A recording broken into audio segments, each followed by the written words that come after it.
Welcome back to another episode of the Rap Dad Podcast. I'm Junes, and as always... Hey, it's Melancholy. That's right. One day he's going to say something different, and it's going to be weird. He'll be like, it's Bartholomew. Do I say that every time? I guess I do, huh? Well, I hope you say your name every time. Pretty much every Fair time. enough, Pretty yeah. much every time. Fair enough. Hope everybody's doing good. Thank you guys for tuning in. Thank you guys for subscribing to the YouTube channel. Before anything, make sure you give us a follow on Instagram. That's how you can communicate with us, send us messages, all that good stuff where we drop clips at the Rap Dad Podcast. You can follow Melancholy at Melancholy775. You can follow me at Reno Junes. All pretty simple, plus it's down in the description. Yep. We also have a playlist. All of the guests that are artists have music on there. All of the reviews that we do for the artists and albums are on there. It's pretty hefty. You should go check it out. That'll be in the description as well. Probably needs to be revamped. It's bulky. We'll revamp it and update it a little bit and switch it up. It's always nice to freshen it. It's summertime. Do a little freshness. Yeah, dude. It's summertime. Get a little freshy in there. And last but not least, make sure you go stream Glass Tung's brand new song called All By Ourselves. You can find that in the link on my YouTube page, and I'll drop it down in the description as well. And biggest little session we dropped. That's right. I don't think that's... It's on our YouTube page. Yeah, but I don't think we've talked about it on the podcast yet. Right? We have not. No, so no. That's out there too. So go. Yeah, we have For Saving Face from his EP. Go look at it. Go watch it. Go like it. It's on our YouTube page. Being rap dads. And when you're there watching it, subscribe if you haven't. Yeah. Pretty simple. I want to give a big thank you, obviously, to everybody that came out to the show on Saturday, the 24th, for Glass Tung Summer Showcase. We did it at the Ranch House. Big thanks to them as well. Yep. Got to meet the owner. She's a very, very lovely woman. Very, very nice. Very professional. And I appreciate it. Shout out to Nikki.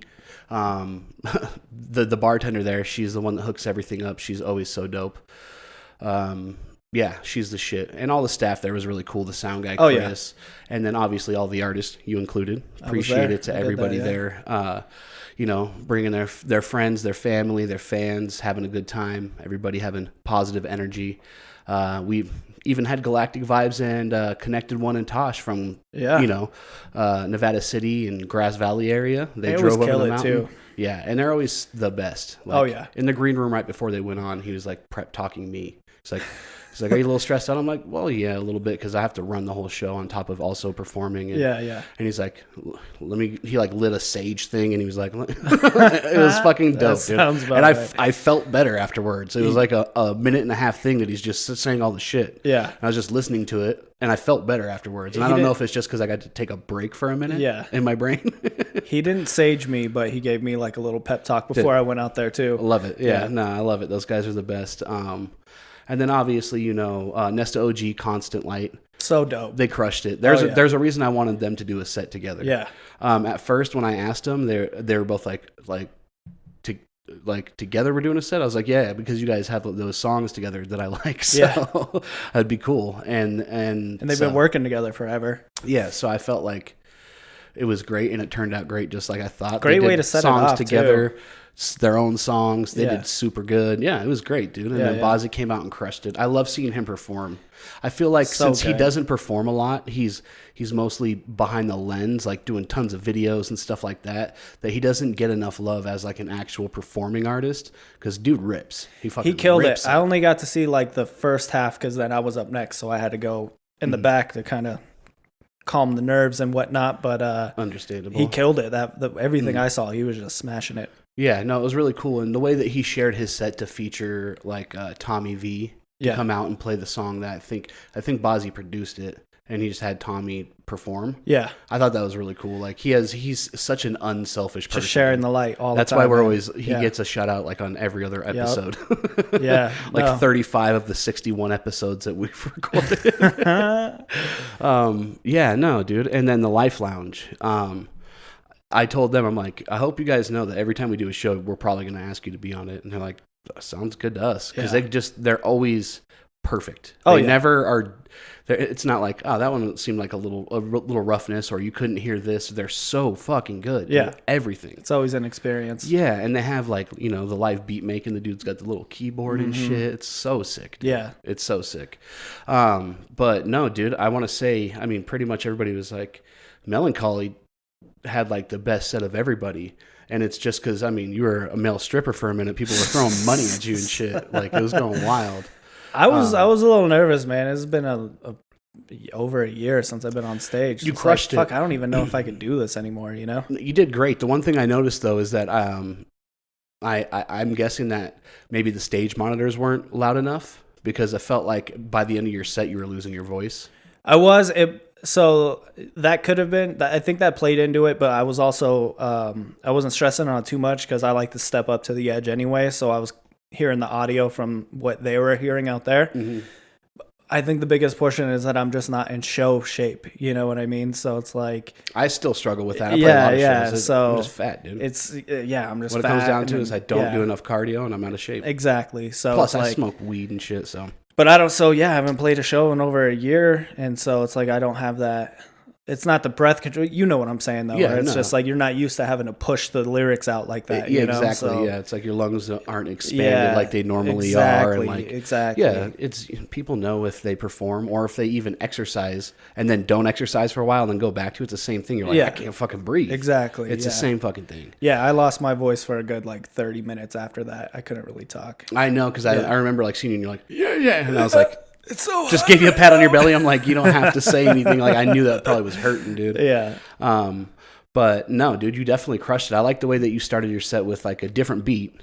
Yeah. What beat was that? That's a beat. That's a song that me and Libs have. Okay. Who knows if it'll ever see the light of day. So that first verse is for that song. Okay. And then I wanted to do my verse from The Road off the EP. Yeah. And it just matched perfectly with that beat. So I was like, fuck it. I'll just make a whole song out of it, Frankenstein it, and boom, there we go. So that's the best part about doing live shows is you can do shit like that. Yeah.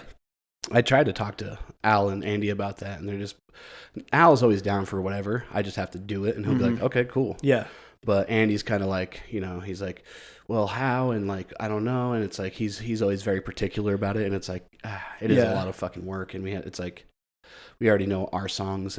But that's the shit that I used to love to do with Libs. Like, we used to rap over other people's beats and shit and like change our songs completely. Like, it's fun to do that shit. Sometimes you get tired of rapping the same shit. Totally. When I was putting together the set, I was thinking because then I was looking at beats on my computer I haven't looked at in forever, Mm-hmm.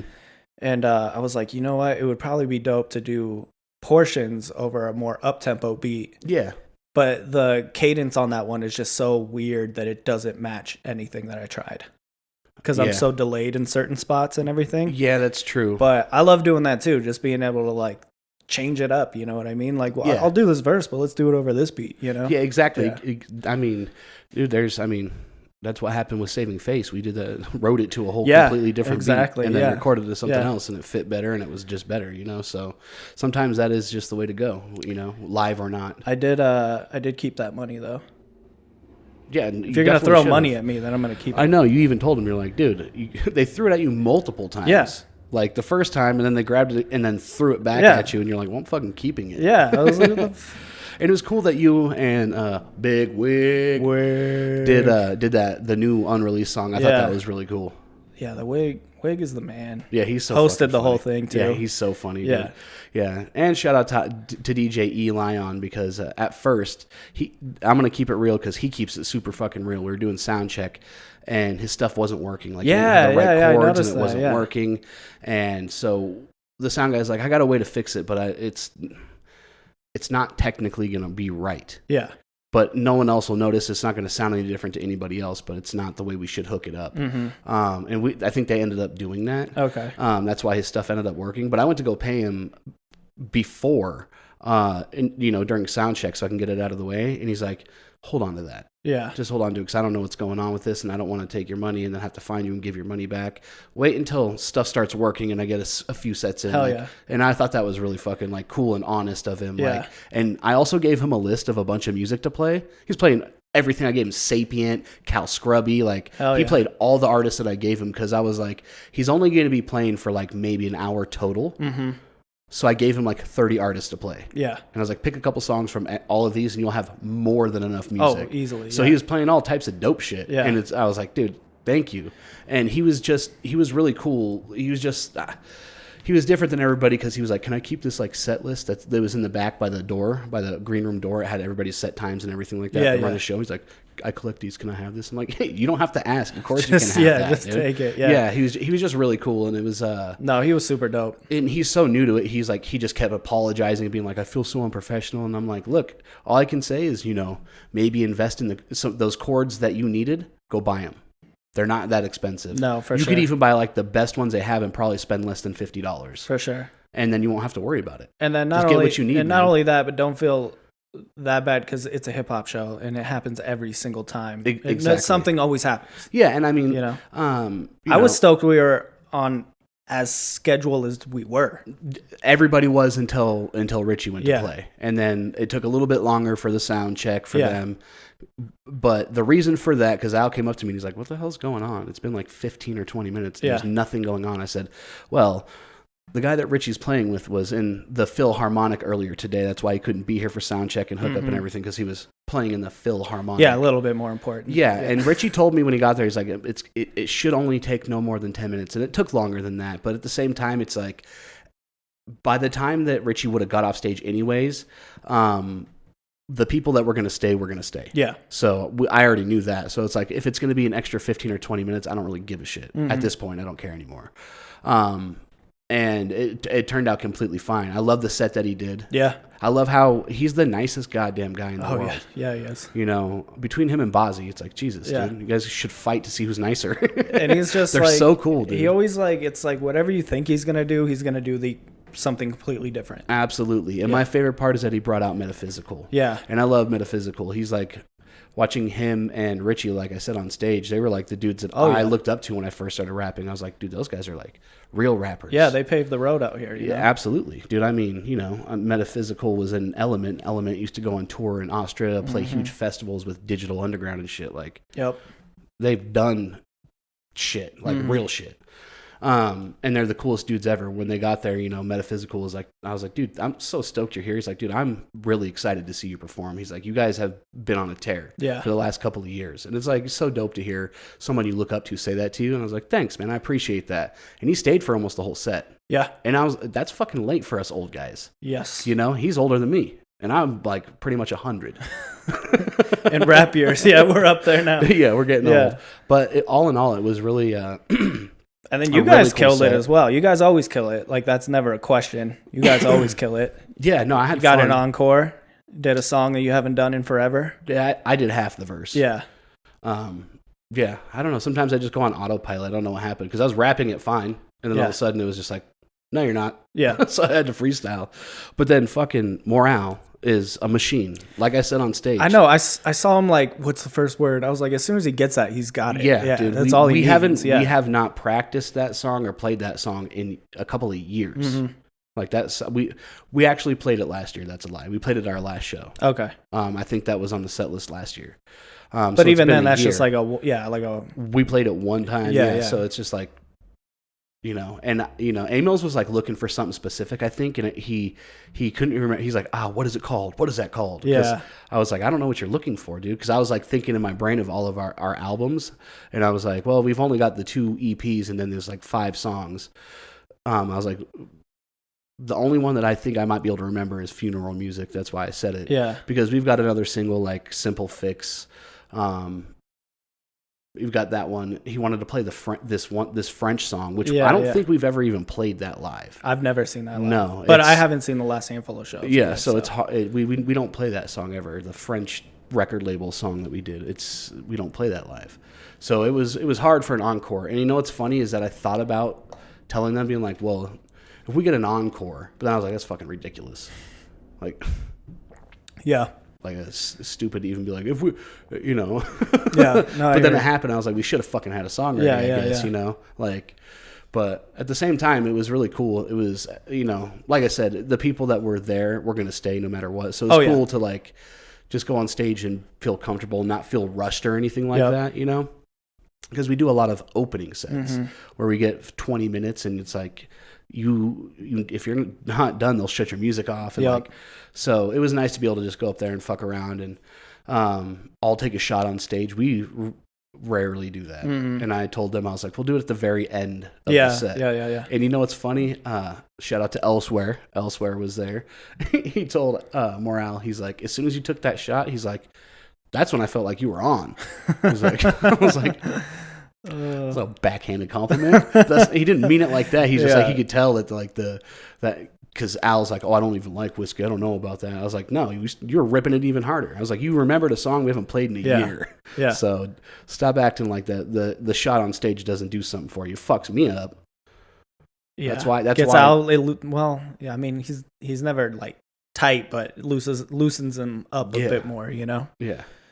No, you guys killed it, man. You guys always kill it every single time. It was dope to see, you know, some of these newer singles because I haven't been coming out to shows. Yeah, so that's true. I hear them, you know, when we're over here and everything, but it's cool to see them live and everything like that. Plus, we got to do church. I haven't done church in forever, so that was cool. I was going to say, and we did a little different, and I thought that was pretty cool. Yeah. You know, little surprise, bring you out. Surprise! Yeah. And also, finally got to meet Sincere. Yeah. Face painted like a giant cat. Tiger man? Tiger, yeah, that's what it was.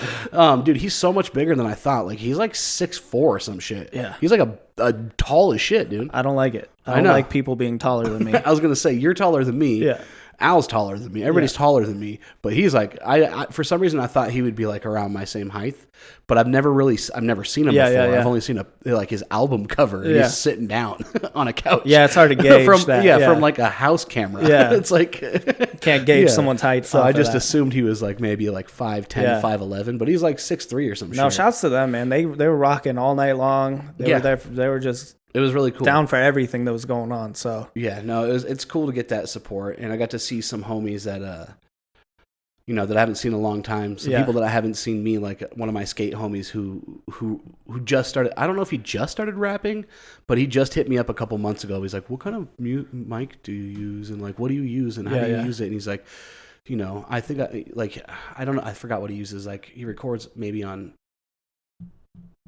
Ableton or something. I don't know what he uses. I forgot. But like I told him, I'm like, this is the mic that I have, and this is the interface that I'd get if you're just like starting out and shit like that. And then he started sending me songs. He's like, check this song out that I did. And he's like, he can actually rap. You can tell that he can rap. It's like, okay, you can flow and stuff like that. You got the basics. Yeah, exactly. Yeah. And he came to the show, and then he wrote me today on Instagram. He's like, dude, that was really fucking sick. He's like, that's dope. He's like, I think I want to start being a part of this shit. Like, because I told him, like, come out and be part of the scene. I'll introduce you to people and shit. Like, I can introduce you to people who make beats, and, it's like, all you have to do is do it. Yeah. It's never going to happen unless you do it, just like skateboarding. And yeah, exactly. So he's like, I want to come to the next one. And it was really cool. Like, that's, it's rare. A lot of my skate homies only come to the big shows. Sure. Like, when I opened for Lupe Fiasco, a bunch of them came, and it's like, well, yeah, of course you want to see Lupe Fiasco. Yeah. Fucking Lupe Tabasco. Fucking fruitcake Tabasco. It was a good time, man. It was definitely like every time I do that too, I'm like that's the most fun. Like I love other aspects of making music, but being on stage is the most fun for me. Yeah, me too. And it's like I'm always like, damn, I need to do that more, And it was nice to have a venue that was like they cared about the artists. Yeah. And they have a green room, which was really cool. That was cool, yeah. And that's one of the main reasons that I picked it, because I went there to talk to them and stuff before, and I'm like, do they still have the green room back there? She's like, yeah, you want to see it? And I was like, yeah. And I went and saw it, and it was like they had a nice little futon, a glass table, a fridge. It was a shitty dive bar, so it used to be nasty. Yeah, like you could tell the couch had been thrown up on 25 times, like so gross. But it was cool. Yeah, they were like just really chill. Everything worked out. It relieved a lot of stress and shit when I got there. Because I didn't know who the sound guy was going to be. Yeah. It was originally going to be someone that did the sound last year, which is somebody I know, but he couldn't make it work. And the owner called me, and she's like, well, I found a sound guy because I didn't have one. Sorry, I just want to let you know. And I got there, and it was Chris.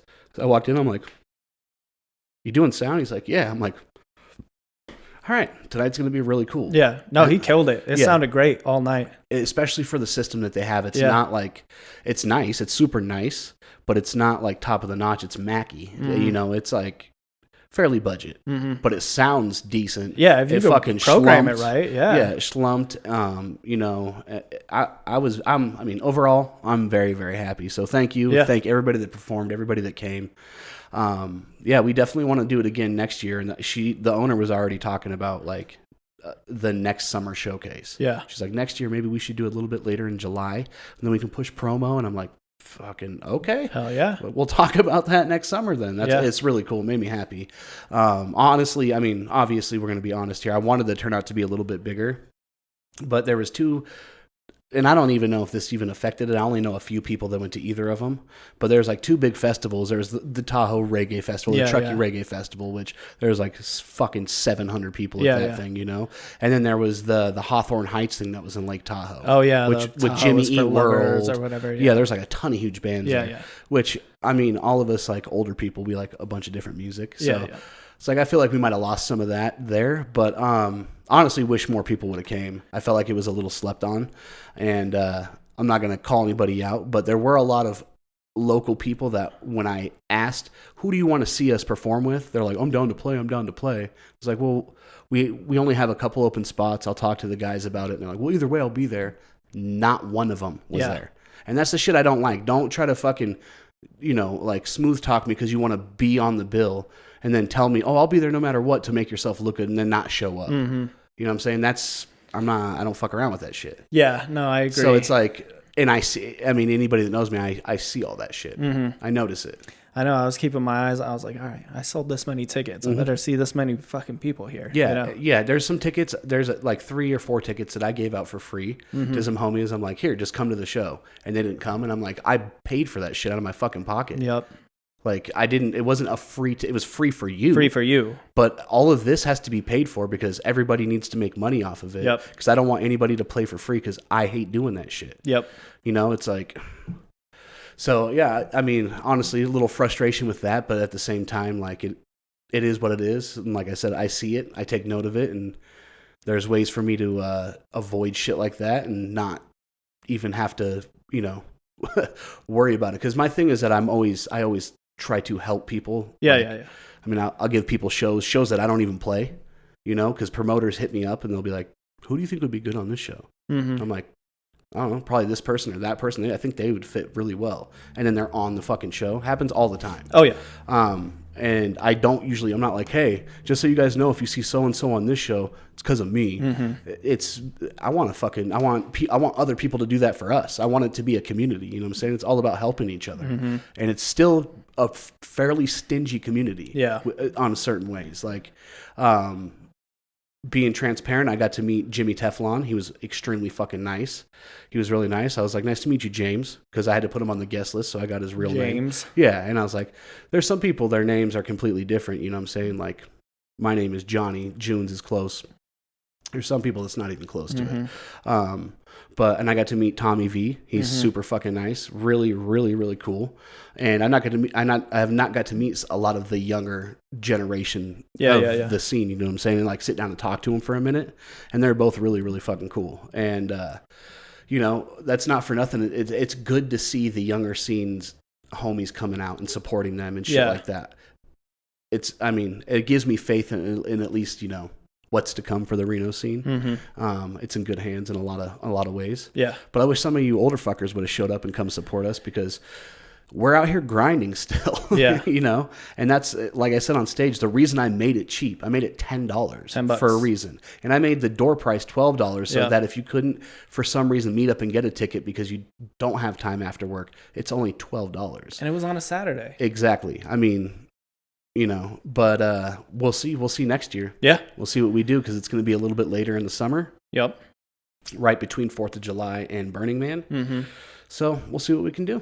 We'll see if we can get more people out. It was definitely slept on because it was a great show. Everybody killed it. Every single artist was fucking dope. Yeah. It was, and the sound was good. I liked the venue. The only thing that sucks about the location is sometimes the parking is really shitty. Parking is shitty, to find. Yeah. Just because you got to park like up the street in a neighborhood or some shit like that. Well, and then they had the taco festival, so I was like, oh, cool, we might get some foot traffic. I was expecting it to be like on the street, like how the rib cook-off is and stuff like that. That's what I assumed. But then it wasn't, so it's like that could have taken away from it too because everybody's 3 blocks down. at the taco festival. Exactly. Yep. No, I totally thought it was going to be like that, like a bunch of taco trucks lined up. And then when I got there for sound check, I was like, where's everybody at? Shit, dude. Yeah. But it is what it is. I'm stoked on it. The turnout wasn't bad or anything. No, it was still a good turnout. Yeah. No, it's like there's enough for everybody to make a little bit of money. The internet just made it seem like the turnout was going to be better. Absolutely. But it wasn't a bad turnout. No. Yeah. And obviously one thing I've learned playing a shit ton of shows and booking shows is you can't ever set an expectation. No. Unless you're like looking at the pre-sales and you're like, oh, we sold 180 online tickets or some shit like that. Sure. Then you're like, but yeah. No, you can't set an expectation. But it does get stressful when you have to perform and you also have to like help everybody for the dumbest shit. Sometimes it's like, you want what? Your friend left his ticket at home. That's not and my fault. You want him to get in for free now? Yeah. Well, he bought a ticket. And I'm like, yeah, but that means now I have to buy his other ticket. Yeah. Exactly. That's the thing they didn't understand. They're like, oh, what about a guest list? Well, the guest list comes out of the door, which comes out of Glass Tung's pocket. I'm not going to penalize you in Galactic Vibes because other artists want to have 7 people. Yeah. You know what I'm saying? But nobody had a guest list that they didn't have a girlfriend or a performing artist. Yeah. So, which was fucking awesome. Yep. Because sometimes, you know how motherfuckers be. Yeah, I need my whole entourage on there. Exactly. Yeah. And every single person was like a performing artist, or their wife or girlfriend. So it's like, it was honestly really fucking dope. Yeah. I was happy with it. I woke up the next day without any anxiety.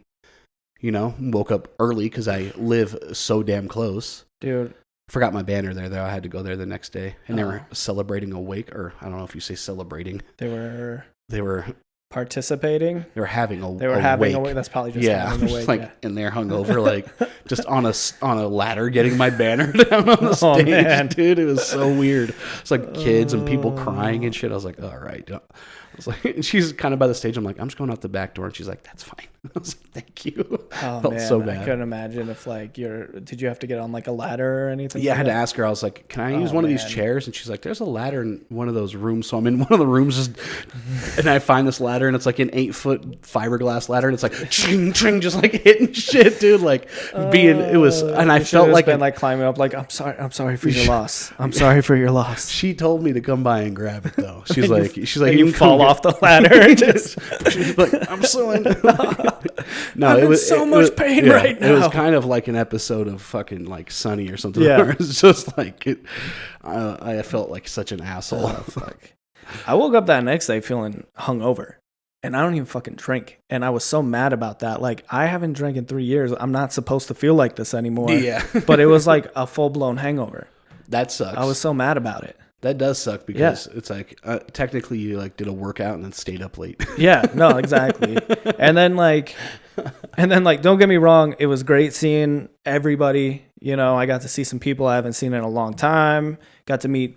Well, I sold Sincere the ticket, so I met him that one time. But it was a quick little, boom, boom. Yeah. So actually, like, hang out with them, talk to them, everything. Plus, I had some friends and everything like that I hadn't seen in a while. Mm-hmm. It took a lot out of me, dude. Like. Yeah. I'm not a people person, and social situations, that's why I drank so much. That's what gave me the energy to talk, but it's like constantly being pulled this way and this way and this way and this way. And by the end of the night, I was like, I don't want to go in public for like another month. You know what I mean? So yeah, no, definitely. It was great. I don't want anybody to think, I'm like that asshole. Like, don't talk to me. No, definitely. It takes out on my batteries. I completely understand. No, I know how it is. It's hard to do. Definitely. Especially if you're like, have those weird, not only just, like, man, I just don't really want to talk to these people, but then, or you feel like you have to be a certain way to them, like, definitely. Yeah. Not just that, but also inside your brain's like, they're just talking to you because you're here, not because they really like you, but they want to be like, oh, well, good job or whatever. Like, there's that second voice behind, the reason you don't want to talk to them being like, nah, they don't like you. Yeah. I always have that negative one. It's always like, and then I'm like stressing. I'm like, nobody here likes me. I'm not even that. What am I fucking doing here? Like, and I just go through this weird series of internal meltdown behind the merch table. And I'm like, yeah. And then someone comes over and I'm like, hi. and I'm like really short with them, and it's just because I'm trying to filter that and also talk to them, but I'm like, somebody said something, I can't remember who it was, but they were like, came up to me here, I was like, is June's okay? Like, he seems mad. I was like, oh no, it's just, that's how he is. Especially when I'm putting the show on. Yeah, I was like, when it's during the show, that's just how he is. I was like, he's just inside of his head right now, and he's stressing over the show and everything like that. Like I felt bad because ZP was like, hey, what's up, man? And I was like, how's it going? Yeah. And he's like, oh, pretty good, man. How you doing? I was like, good. And then I went to the green room, like, and it's because I was like going from the merch table, watching the performing artists, going back there to make sure there's nobody's fucking around with the cameras or laptops that are back there. It's like, and I try to tell that to people a lot. Like, I promise I'm not mad. Yeah. I'm just like in my head. Yeah. But at the same time, it's like, it's hard, I guess, for people to understand. Yeah, if they don't deal with that type of shit. That's what I was. I can't remember who it was who asked me that. There's a few people that I like. As soon as I got done talking to them, I was like, I think I was probably short with them. Yeah, but it's never any intention. It's not me, and that's why I think I get this fucking reputation like I'm an asshole, or I think that I'm better than people or something. And it's like, it's not that. It's the opposite. Mm-hmm. I'm terrified of people. Yeah, I'm afraid you're judging me. Yeah. So I want to get away from you so you don't have anything to judge me on because I'm not talking to you. Yeah. You're not looking at me. I'm not saying something fucking neurotic. Mm-hmm. I always say the wrong thing and people are like, yeah. And I'm like, I thought that was going to be funny. Like, there's very few people that get my sense of humor, you know? No, I mean, that's why, like, when we're at shows and stuff like that, if you're playing the show, then I usually wait to, like, talk to you and everything. Or, like, kick it like we normally do until after you're done playing. Or if we're all on the show or whatever, I just let you just do your thing, and then it's like once it's over, then we can come and chat. But I just know that you're fucking stressing out and everything like that. It's just like, I mean, when you run a show, I mean, if you've performed a show, you've seen like Hubbard. Oh yeah, you're constantly doing something, and that's the way it is. You have to make sure that what's happening at the door, the tickets aren't scanning right. Then I mean, there's so much shit that's going on, and I am not a promoter. Yeah, like running a show is hard for a dude who just wants to perform at the show. It takes a lot out of me before I even get on stage. Yeah, and also I used to be able to just like filter it out with like a few shots of whiskey. I don't drink like that anymore. I get absolutely hammered if I drink hard alcohol. 2 shots and I'm pretty much fucking done for. Yeah. So it's like also trying to stay sober so I can perform my set, and it's like becomes very stressful. And honestly, I mean, everybody knows that I do this shit by myself. It's like I run the show by myself. 3 people can't run the show. What is Al gonna do? Like, what's he gonna do? Go to the door and be like, well, let me find out. Let me go talk to Jones. Yeah, let me go talk to Jones. Exactly. Yeah. It's like it's easier if just I do it. Yeah, you know what I'm saying? Because I always do it, so I know how to just navigate it a little bit easier. Yep. But it doesn't mean it's not stressful. Oh no. So it's like it's stressful no matter what. I mean, and I said this to I don't know who else was in the green room, but I was like, I get nervous before every show. We played 100 shows, and there's not a show that, whether it's 500 people, 5 people, 50 people, we could be on tour with Afro Man, and I know every show is going to be sold out. Everybody's going to be in a good mood. They're all going to accept us. I still get fucking deathly nervous before I perform. It's just the way it goes. Yeah, I get butterflies like crazy, dude. I'm like in my head, like, okay, first song is, oh shit, did I forget it? What are the words? Oh my god, like I go through this weird cycle. So it's not you guys, and I'm not an asshole. I promise. It's just me being fucking mentally in shambles. It's like, but it's all in all, when you get done rapping, it's that crazy release where you're just like, let me go change my sweaty tank top in the green room. Yeah. So when we got back there, I take my shirt off and I was like, oh, you're that sweaty? And I was like, I also have fat on my body, Al. It's like, fuck you. Because I'm fucking chunky. I'm shaped like a pear. Dude, it was so hot up there. I came off and I was just fucking drenched. And then everybody was, I got stopped by like 5 or 6 people. I'm like, I need to go outside. That's the whole thing. It is so hot. I need to go outside. Doing the church hug? Yeah. Yeah. Yeah, no, it would. I mean, I brought a change of clothes. I brought a tank top literally for that. Like, I changed. I took my shirt off, wiped myself down, because we're a little bit larger men. You know what I'm saying? And like you said, it takes it out of you. Even though, we practice consistently. We did that set, probably 10 times before the show within like a 6-day period. You're not doing it at game speed, though. No, and it's also different when you're doing it in the place that you practice in, because we practice with microphones and a sound system that's a little bit smaller than that one. Honestly, it's it's about half that size. Yeah. So we're lucky. We have a benefit. A-Mills has a bunch of dope shit that we get to use, so it helps us. But it's also completely different setup when you're running back and forth. We don't really move back. That's and what forth I was saying. You're at all. You guys are rapping like you're at a show, but you're not moving like you're at a show. These last couple practices are the first one that damn light. These last couple practices are the first ones where I started actually like really pacing back and forth and trying to do it. But it's just you can practice a lot, but unless you have a fucking light, damn it, you can do it. But unless you have like a similar practice space to like a full sound system or something like that, it's never going to emulate a room with a crowd and stuff like that. So there's always those things where you can practice a lot, but I'm still up there like running out of breath and shit. And there's like, I'm skipping words that I don't skip in practice. And that's one thing I learned from Sage Francis. Watching him perform live is like, you don't need to use voiceovers because you can skip one word. It can be a but or a here. These little words where you can take a breath and nobody's going to notice it. It doesn't change the alter of the song or the flow or the bar or anything. And you can breathe. I really took advantage of that on this show because I was like, I'm going to need to do that. Because back when I was in show shape, I might be able to hit it and not be as out of breath. But I was like, I'm going to be winded, I'm going to be blown up. Like I need to not say this word, or Absolutely. Like, so thankful that the crowd did sour milk. That way I didn't have to say it, you know what I mean? Just because I needed to breathe. So absolutely, dude. Yeah. And sometimes you're like, oh, that'll be enough. Yeah. And you're like, that's not enough. That was not effective. Yeah. Yeah. No, it gets rough up there, and performing solo, that's way harder. I've got someone to every now and then he'll say a word like, I'll be like, all right, so I want you to say this word at my end bar. And it's, gives an affect to the show. It's dope when you go back and forth type thing, but it also allows my fat ass to breathe a little bit. You know what I'm saying? Like Al has no problem. He can spit all of his verses, no problem. He doesn't run out of breath. He never forgets them. He's a fucking robot. He is. The funniest thing is he was in the green room having people feel his metal plate in his head and shit. It was so funny, dude. Like my coworker was in there. Who else was in there? There was someone else, or we were out back. It was like Galactic Vibes. My coworker David, a couple other people, and they were like, I don't know how it happened, but he was like, you can feel my metal plate," and and they're like, "Oh my god, are you kidding me? That's disgusting." He just goes around letting people touch. I never let people touch my metal plate at all. Dude. Like, no, and I forget that you have a metal plate. I forget he has a metal plate too. Yeah. I'm like, I know that he fucking smashed his head, but I forget that he has a metal plate to where you can really feel it. You know what I'm saying? So it's like, oh shit, dude. Yeah. It's like, well, you're part robot. Fuck off. That's why you don't ever forget anything. He is. It's like, yeah, you have your little things where you're like, I get cold easy. That's why. But you also have a memory of a fucking elephant. Yeah. It's crazy to me. He's talented as shit with that. And being up there by myself, that's why I had to do my set. I put the most like intense songs first. That way, all right, I'll still have the breath to do this.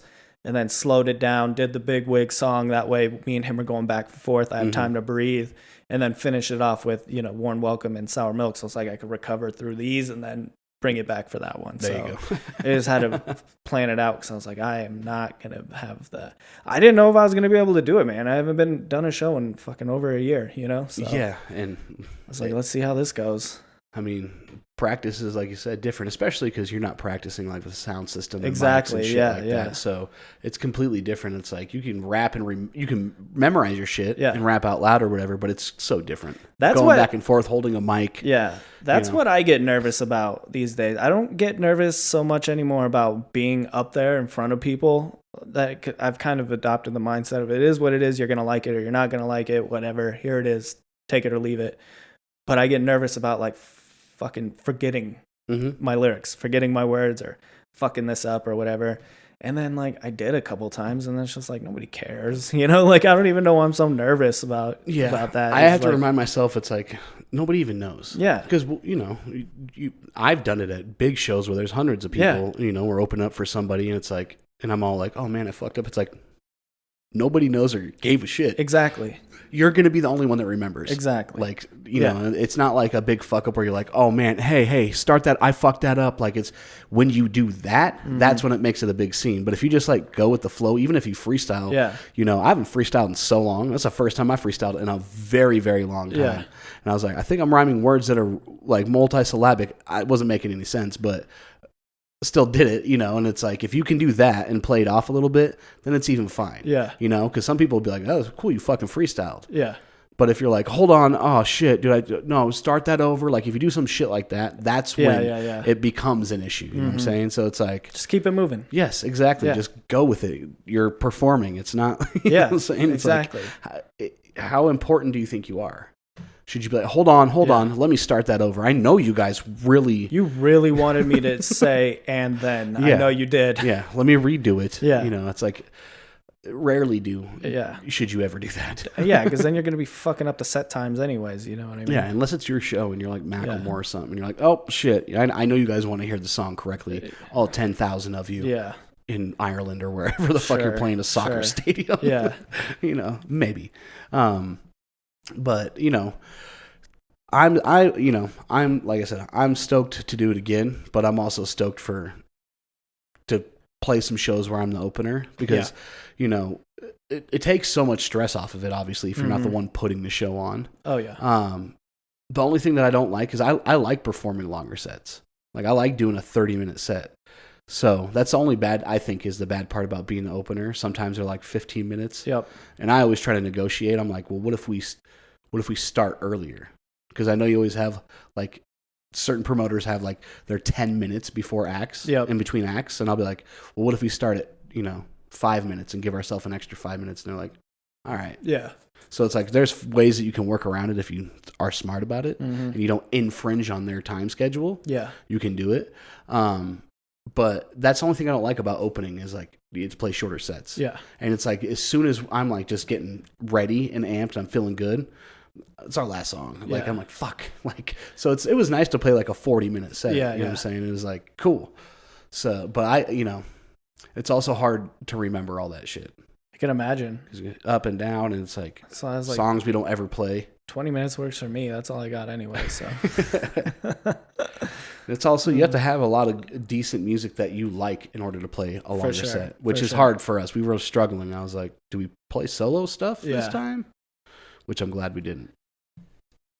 Overall, I think it was a success. I think it was a good show the whole way through. I thought it was a great show the whole way through, actually. So yeah, it was. It was super fun. Yeah. And if you guys didn't get to come to it and want to see Glass Tung perform, and you haven't, or it's been a while, or you just want to, we are going to be opening for Souls of Mischief in the beginning of August. Nice. I think it's August 13th or 11th. I can't tell you off the top of my head because I have an awful memory. But we'll be opening for them at the Ranch House. We'll have tickets, of course. I think it is a 21 and up show, which I don't know any kids that want to go to that anyways. But, you know, when we get the tickets, it gets a little closer. We'll be telling y'all more about it. But just got to let you know now because some of y'all motherfuckers like to be sleeping. Oh, yeah. You know, those people that hit you up the day of the show and they're like, can I Venmo you? And it's like 12 minutes before your set. You're like, what? No. Yeah, no, not happening. No, not at all. Yeah. Not happening. No. You know, it's like, as much as I'd love to do that, I'd love to waste the last little bit of my time to go to the bank and pull out money for you when you have the rest of the night to do that. That's what somebody was hitting me up like, hey, get that shit, dude. You know, I'm going to need another ticket. I was like, all right. I was like, what time are you planning on being here? Oh, we'll be here at like 8. I was like, no, I have to have this back in by 7:30, so that's not going to work. So, you know. Got to pay the extra $2. Yeah, so, exactly. A whole $2. $2 holler, man. Also, before we take our break and whatnot, I do want to give a shout out, last but definitely not least, to all of the sponsors. They took a huge weight off of my shoulders with just helping with funding some of the shit that we have to pay for when you book a venue and get tickets, which, I mean, this time I thought it would be good to get tickets and do like a ticket web thing and stuff like that. Not doing that. I'm going back to just door. It's so much easier, it doesn't cost anything. You don't have to fucking buy tickets because tickets aren't free. Yeah. You don't get to, ticket web's not like, oh yeah, dude, we'll make tickets for you for free. No problem. Doesn't work that way. Just get us next time. Exactly. So it's like not going to do tickets, but I want to give a shout out to the sponsors because they helped immensely. You know, Global Goods. I mean, if you haven't been to Global Goods Shop and you don't know Jared, the owner, go in there. And he's like the nicest fucking dude in the world. Yeah. And you know, if you're like a hype beast dude and you like, you know, dope kicks and, you know, dope gear or vintage gear. They got a ton of vintage gear, which is if you're a fashion person. Exactly. If you have, you want to be up to date. You want to check some shit out and you're in the Reno, Carson, Truckee, even Sacramento area, check them out. Especially if you're someone who likes dunks and shit like that. They got a selection of crazy shoes. And go listen to his episode. Yeah, we had him on here. He'll tell you all types of stuff. Yeah. He'll explain it better than we did. Yeah, exactly. And why he does it, how long he's been doing it, all that stuff. Yep. And then Cash Hill Studios, you know, big wig. Yeah.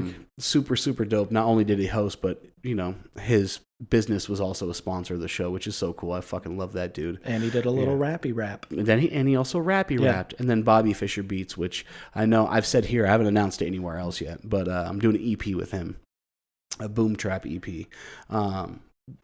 I love him because the dude, like, he makes beats on an MPC one, so it's still like an MPC. It's a little bit newer though, and it's all original shit, which I miss. You know, a lot of shit's like samples from Splice and it's just like real. He's still digging. Yeah, exactly. He'll find a dope song that he likes, and then he'll chop it up and sequence it, and then like. And then if you work with him, like he tells me, he's like, come to my house and you can structure the beat with me. We'll sit down and I'll make it however you want. Nice. You know, and he's really, really dope to work with. Yeah. So shout out to him. Plus, we got to have him on. We're going to. So, I told him, I said, you know, once I get, you know, more than 3/4 of a song done, we'll do a little promotion or promote that we're doing it. And, you know, we'll sit down and talk about it. So we'll have him on definitely. Because he's also a hip hop dad, a music dad. We'll get Wig on for the first time, which would really be his second time. Yeah, whenever he wants to. First time. I've invited him 3 times. I know. Hey, Wig. Want to come on and hang out? He's like, last time I talked to him, he's like, I'm gonna do these songs maybe like, let's do like September. I was like, dude, it's like fucking June. What do you want to? I was like, just come on. You have an open invitation. Anytime you want to come on, just come on. All right. It's the whale scale. Big Wig. Come on. Wig Wisdom. Jeez. Come on the fucking podcast. But no, shout out to the sponsors. Shout out to everybody that came. We'll stop talking about the show. Especially for the folks that didn't get to go to it or decided not to go to it. You're probably tired of hearing about it. You slept on it. You missed out. It was a good time. So many fucking high fives. My hands hurt the next day. Yeah. All right. I was high fiving everybody. There was even a dog that I gave a high five to. All right. That's how fucking tight it was. I shook somebody's hand for about 5 minutes straight. Oh, dude. That's because you guys are real men. Yeah. That's a real man handshake. Yeah. Anything less than at least like 3.5 minutes, that's boy shit. I felt accomplished walking away from it. Yeah, you should have. I was like, You're still holding his hand, just ripped his arm off. On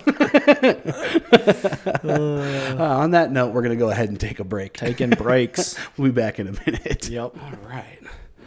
All right. So enough about the show. We even talked about it more during our break. I got a story to tell you. I've been waiting to tell you the story. All right. Tell it. Because this is going to be, as it was happening to me, I was like, I'm going to tell Junes this, and he's going to be like, yeah, no, that's what happens to you. That's about right. Go ahead. So, lay it on me. I had to go to Texas for work, right? Oh, that's right. You told me about that. First of all, fuck it. I never want to live in Texas. Yeah, it was like 100 degrees, and then the humidity on top of that. Oh, because it's the coast. Yeah, the minute I stepped off the fucking plane, it was immediately like I dove into a bowl of clam chowder or something. It was so goddamn thick just and muggy. Soupy and just like, ugh.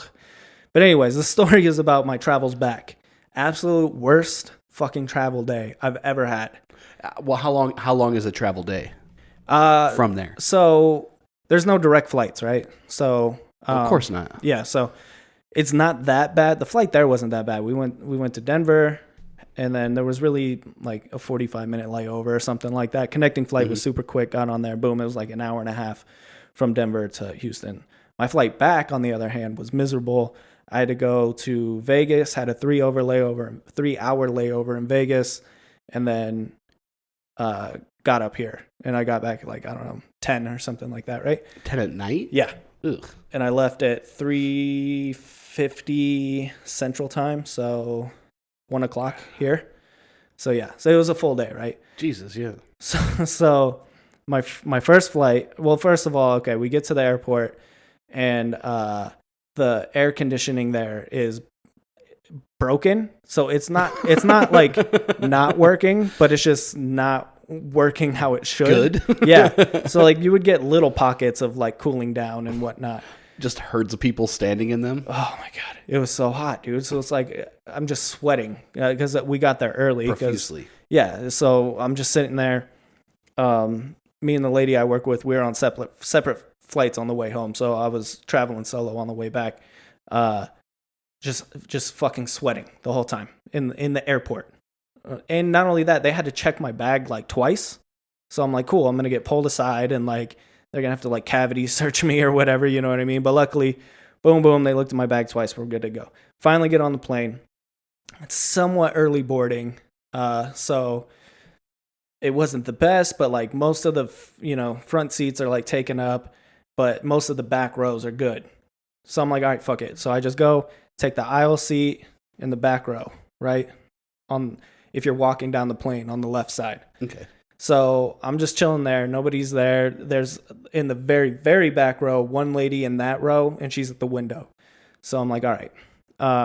Then this mom and her 2 kids come along. And then she was like, all right, you guys sit here. I was like, no. Like, I'll move. You guys could take this whole row, So I give up that spot, let them have it. And I thought karma will reward me here, No. No good deed goes unpunished. So I end up in the aisle seat of the very back row. Okay. So first of all, probably the second biggest dude on the plane ends up getting stuck in the middle seat. So now I am like leaning into the aisle the whole time. It's not this guy's fault. No, you know what I mean? It's just how it works. It's not a big deal. I'm not that mad about it. No, I mean, what are you going to do? Be mad at him? Be like, hey, guy, don't be a human. Yeah. Like, yeah, exactly.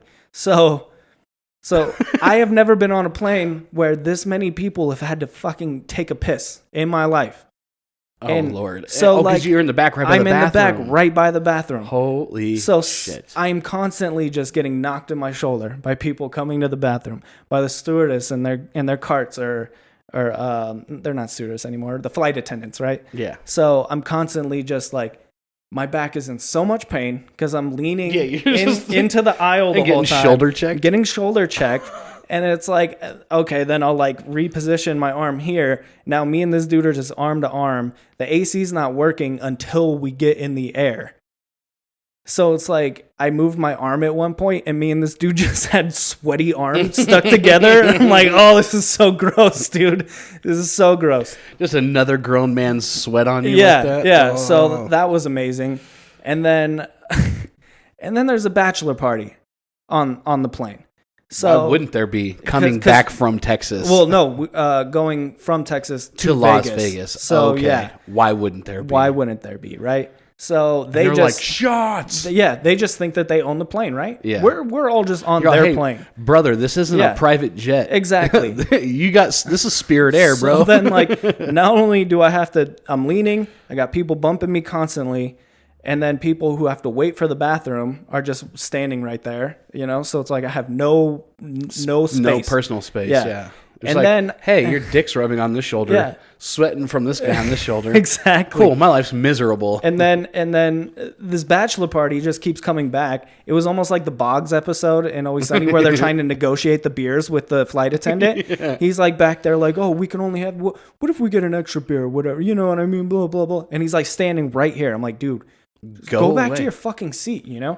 Oh, no, it's a bachelor party. See my guy over here? Because they're just standing in the aisles, because why not, right? It's their plane. They get to do what they want to do. Yeah. It's a trolley going through San Francisco. Yeah. It's like, hey, hey, Frankie, point to him. And then he points to him. That's the guy. He's getting married. He's getting married, yeah. We're a pretty rowdy bunch, but, we'll keep it together. It's like, first of all, if you say that you're a rowdy bunch, you're not a rowdy bunch. No. And they all look like a bunch of silver spoon fucking white dudes. I was just going to say. They're all in golf clothes and polos and everything literally like just going to say, all I imagine is polo shirts, the pastel shorts and fucking boat shoes. Yep. No socks. Yep.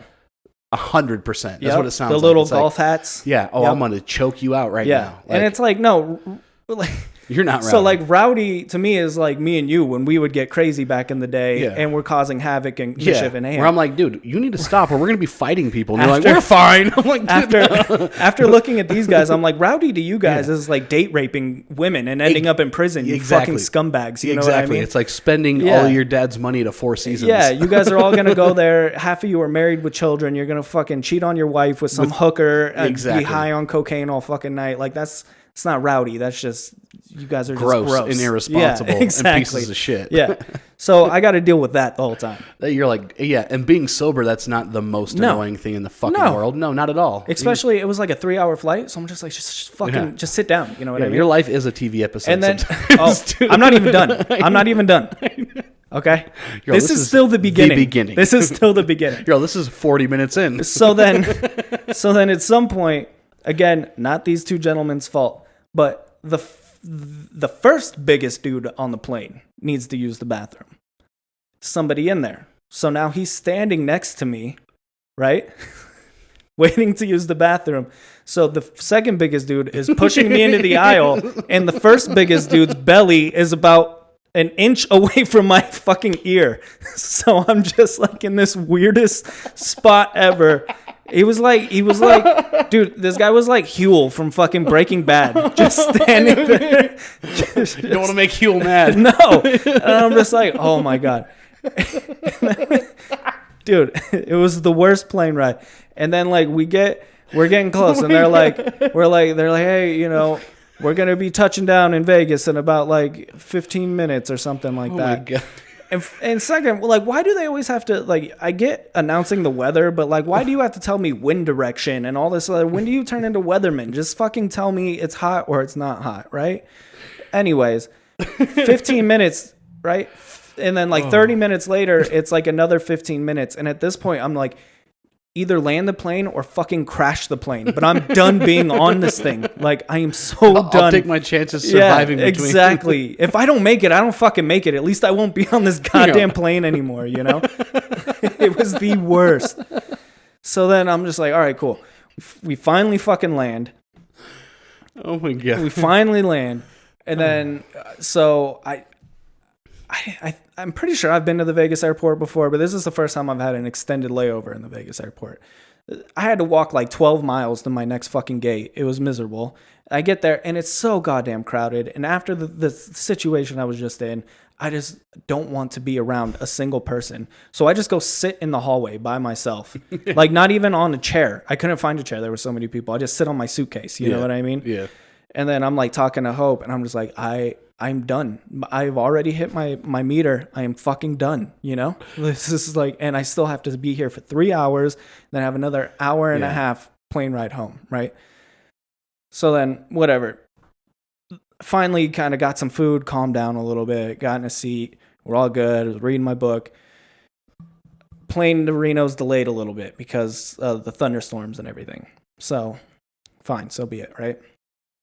I got early boarding on this one. So I was like, fuck it. Middle row, window seat.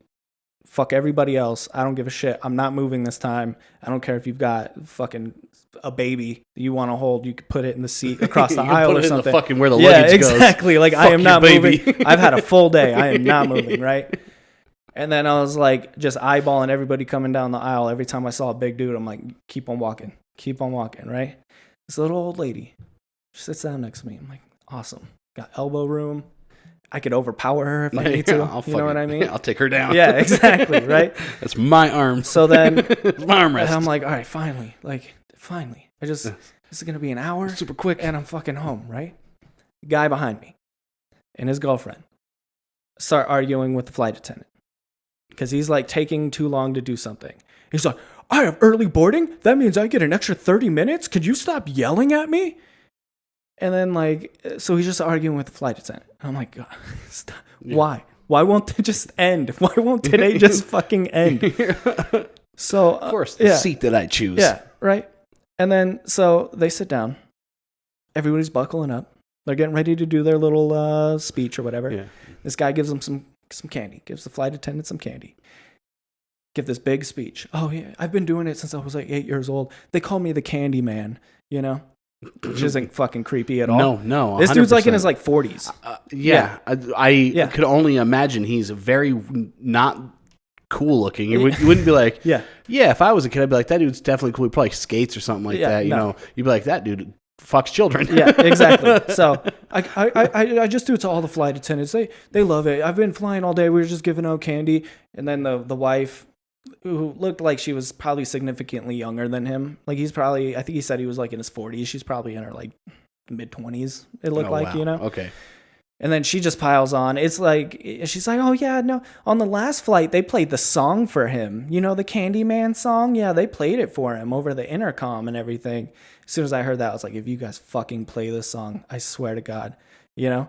It's the most narcissistic fucking bullshit ever. Like, I've never even heard of a human being ever doing that. Like, pay attention to me. Like, pay attention to me. I gave you candy. Yeah. Praise me. Will you play my song? Because I gave you. It's like, who are like? Do you need to be the center of attention that fucking bad? 100%. Do you realize how many people want to kill you on this plane? So sure enough, we start taxiing down the runway, and the flight attendant gets on the thing.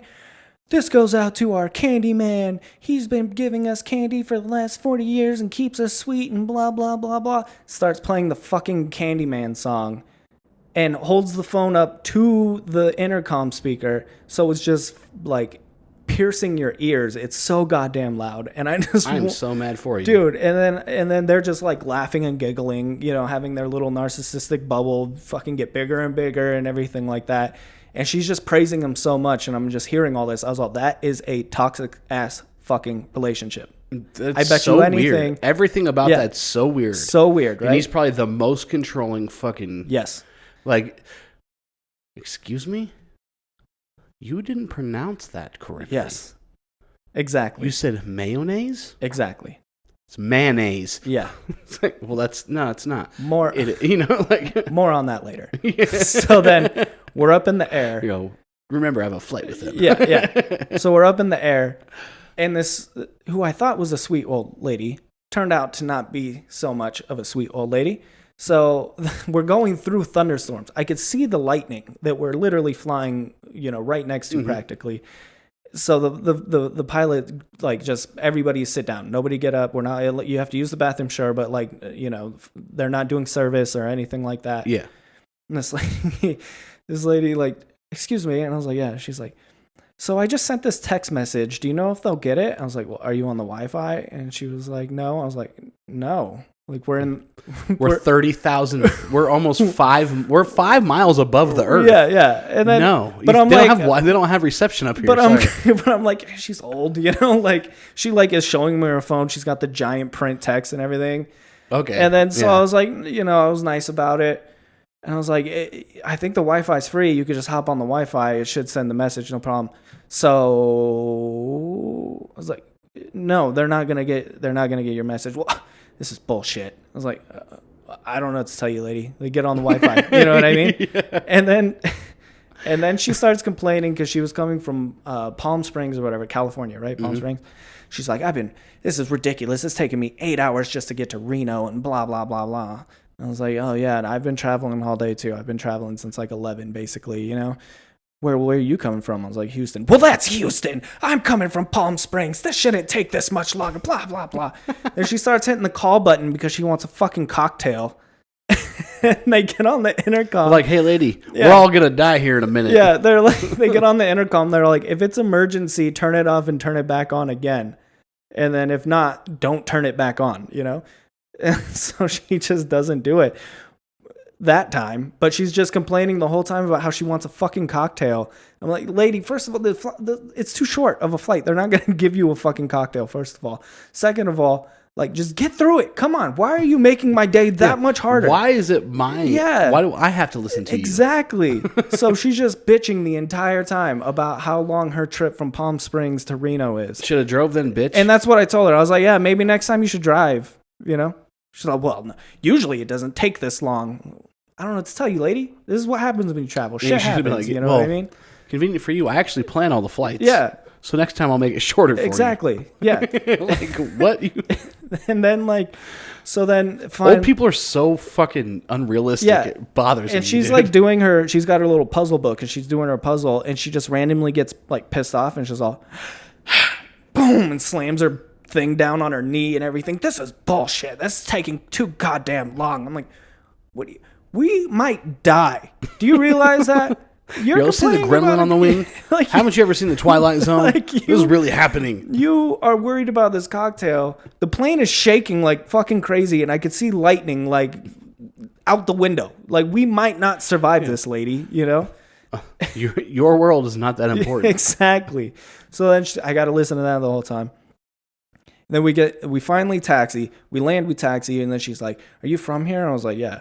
And she's like, "Oh, this weather's been fucking terrible, huh?" Because it was all the rainstorms we were having. Mm-hmm. I was like, "I like the rain, actually. I've been enjoying it." Well, no, and it's telling me that I'm wrong because I enjoyed the. You don't like it. No, I'm like, whatever, dude. I ain't gonna punch this goddamn old lady out before, like, just please. I'm gonna give her a nap. Please dock us. She's grumpy, so I can get the fuck off of this plane.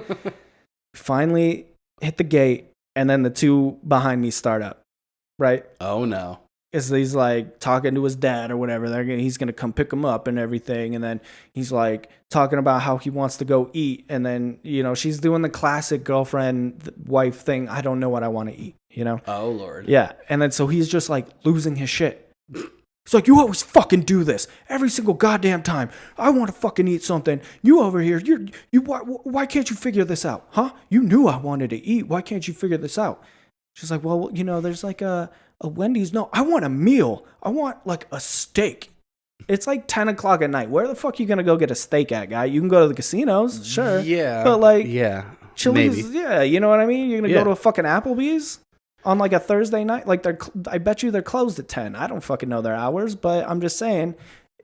Eat some candy, set bitch. Your expectations, you know what I mean? And then like... So he's just fucking bitching at her, just screaming at her on the middle of the plane. It's like, at least do that in the Uber. For like it's such an inconsequential thing. And also, it's like, yeah. Everybody knows. I mean, I do get, sometimes I get upset at Hannah. Sure. About, I'm like, damn, it's like her thing that she can never make her mind up. But now I'm just like, well, you can't decide? And she's like, nah, I'm good now. So sometimes you just got to give him a second. Yeah. And be like... But he's just laying into her. And also, I don't know if you know how ladies are. Usually, it sounds like that lady would have probably eaten whatever. If she was like, there's a Wendy's or whatever. She started throwing options out, but they were all like fast food, and he was fucking throwing a fit about it because he wanted a steak. So why don't you get on your phone and see if you can find a fucking steakhouse that's open? But he's yelling at her to find something for him to eat. That doesn't make sense. That controlling, narcissistic fucking behavior. See, it'd be different if like he was like, what do you want? And she's like, well, I don't want steak, but I don't know what I want. Yeah. And he's like, that would be different. But if you're like, if you just find it yourself. Yeah. Or okay. If she's willing, if she's like, I'll eat steak too, then go find a place to eat steak. Or just like, okay, give me 1 second. I'll see what restaurants are open still. Exactly. It's like not that. Okay, we got boom, boom, boom. We have the internet. Yeah. Like being like, well, you don't know. I don't know that. Like, you always fucking do this every single goddamn Just use your phone for 5 seconds. This is like, I am so pissed off right now. I can understand if you're exhausted and you're like, you know what, I'm. Why do I have to do everything? Like, I got to control everything. Yeah. I just want you to pick a restaurant. Yeah. And you're picking Wendy's. Like I said, like a restaurant. Yeah. But being like that, where you're like.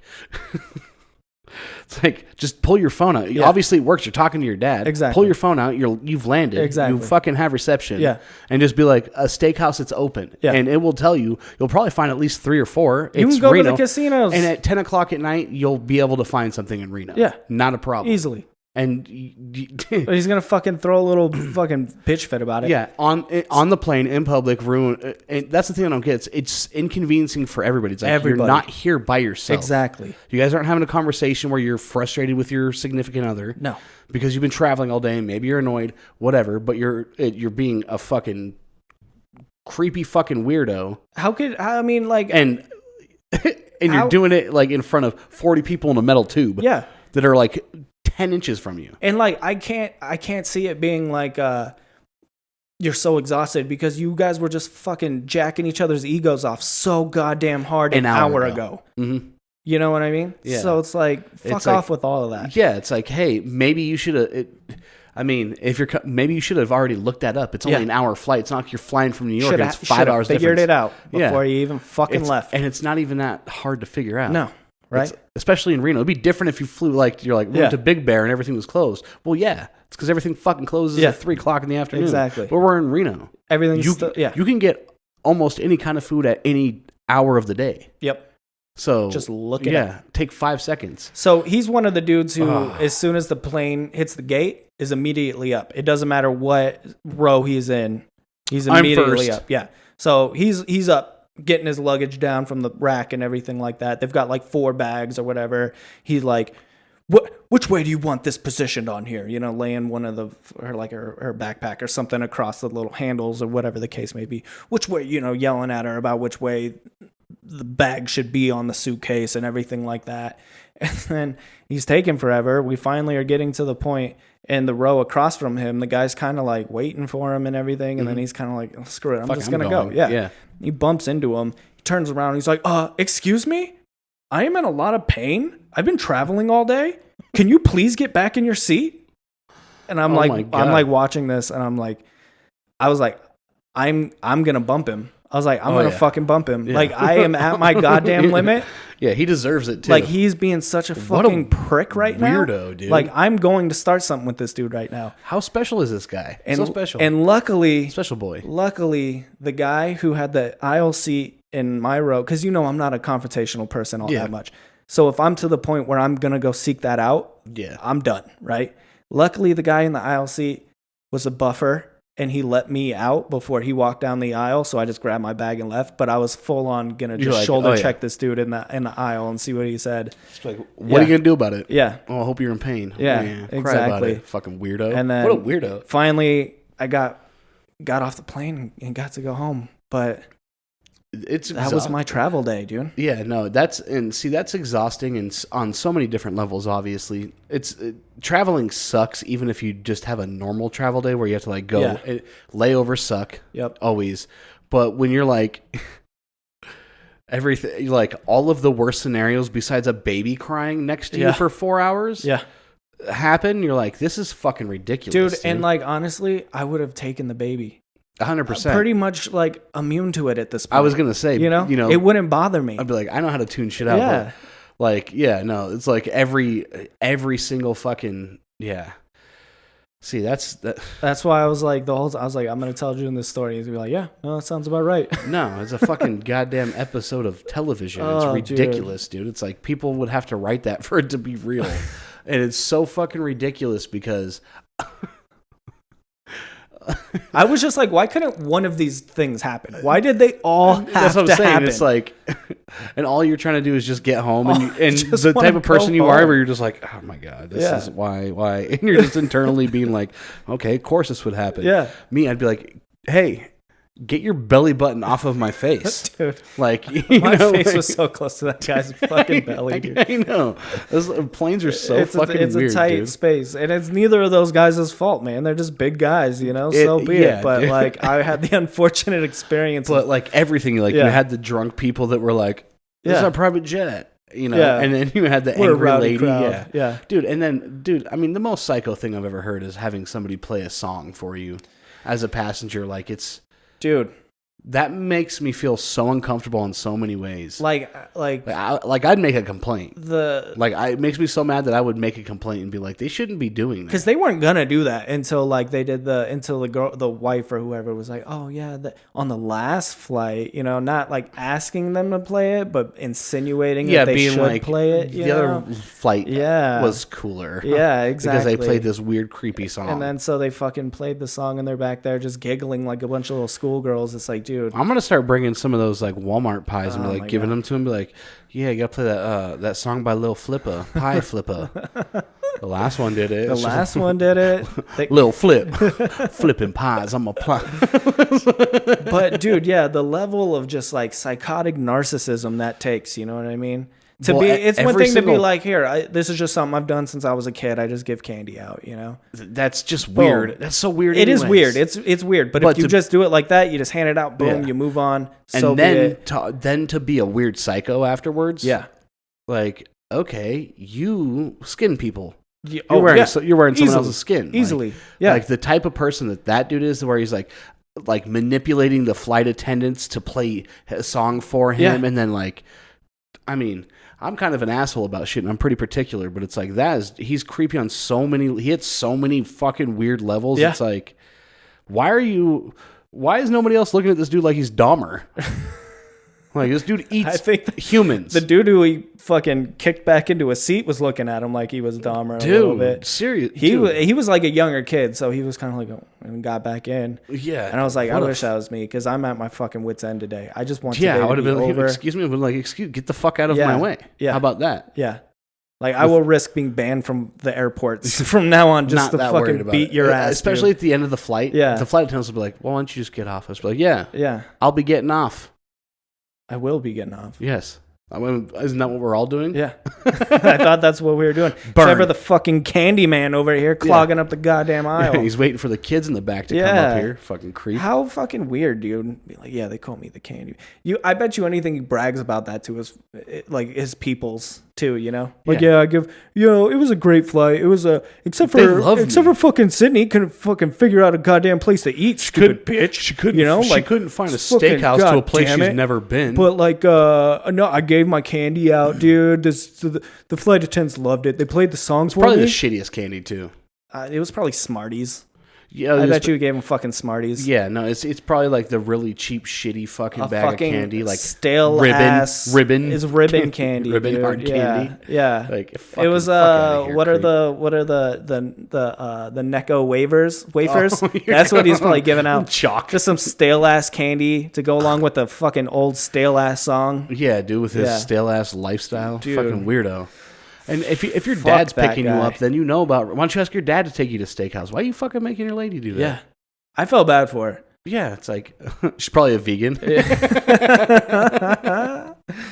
can go to Wendy's and have some fries, dude. I was so done. I was like, I don't ever want to talk to another human being again, dude. Especially when it's late at night like that. Oh yeah, that's the worst. I was done. It's like getting off a flight at 3:00 in the afternoon or something. You're like, oh, okay, you can kind of come off of it, but you're just like, Jesus Christ, I'm gonna sleep for 3 days right now. And then, because you know me, I don't like going in public anyway. I don't like people. So I had to deal with fucking people all day long, and it was just the goddamn worst. Yeah. On top of traveling for a work thing too. Yeah. I mean, obviously there's that goes with it. Yeah. Yeah, exactly. Right. So. Oh shit. That was a nightmare. Hopefully you won't have to do that for another at least year or two. Yeah, we'll see. Next time I'll drive to Texas. Yeah, I'll fucking take the train. It'll take me 3 days, but I won't have to deal with that. Exactly. I'll get my own private car. Yep. I'll pay for all the beds. I won't have to worry about it. Exactly, yeah. Well, before we go, I know you wanted to talk about this because you sent it to me, and oh yeah, fun fact I learned before coming over here. Yeah, I don't know if it's a fun fact. Yeah, not so fun fact. I mean, it's not fun, but you're like, I'm gonna text this to you. It's like, okay, so anybody that's our age or close to has probably seen the movie, Milo and Otis. Yes. Milo and Otis, an adorable cat and an adorable dog. And they become friends, they go on a wild adventure. And you shed tears because it's, It's amazing. Yeah. And they used real animals. It wasn't like no CGI, so they would use like animals running around and stuff like that. This is all just like they did with stuff. Homeward Bound and stuff like that. Real animals. So, but as I found out tonight, Milo and Otis is the reason why you have to have animal advocates and trained animal handlers and professionals on movie sets and TV show, any type of entertainment set now is because to regulate it and make sure is because of not Homeward Bound, but Milo and Otis. Yeah, because there's a scene in the movie where it's a kitten. Yeah, it's not a full grown cat, and that's the thing about it. It's like a puppy and a kitten. Mm-hmm. And it takes a tumble, I think, down into a river. And off of a cliff. Yes. Yeah. And it's not just a tumble. It's, I mean, it falls off a cliff. You're like, falls off of when a cliff. When you see the movie, you're like, well, that's why it's a movie. Yeah. Because that couldn't survive that. No. You know, and as it turns out, they can't survive that. Because from what's been recorded, and as he said, the reason why there needs to be advocates is about 30 kittens were killed in the process of filming that scene. Because that's a real kitten coming off that cliff that they threw off of the cliff. Down into a river. Yeah. Because it was like 1987 or something like that. And you could just do that shit. And they don't have CGI or anything like that to where it could just be like, oh, that cat. No. Yeah. Apparently, that's the reason that now animals are protected in entertainment. So do you think the person who had to throw him off the cliff was like really heartbroken, or did they find some weird fucking psycho guy who likes to kill animals and was just really stoked to be throwing kittens off of a cliff? That's how the Candyman made all his money. Fucking Candyman. That's how he made all his money and is able to travel around. He was the kitten thrower. So that just makes that movie that much sadder. More than anything, because I mean, if you've ever seen the movie, who doesn't love a kitten and a puppy? Yeah, and the puppy's like a it's a pug. Yeah, it's a pug. Yeah. So they're like adorable, and they're running through the field, and it's like narrated and stuff. It's adorable. It's adorable. I used to fucking love it. It was one of my favorite movies when I was younger. I was gonna say that's the thing. Is it's not like it's an adult movie. It's a kids movie. That's the most fucked up thing about it, is that it's a kids movie, and knowing this fact.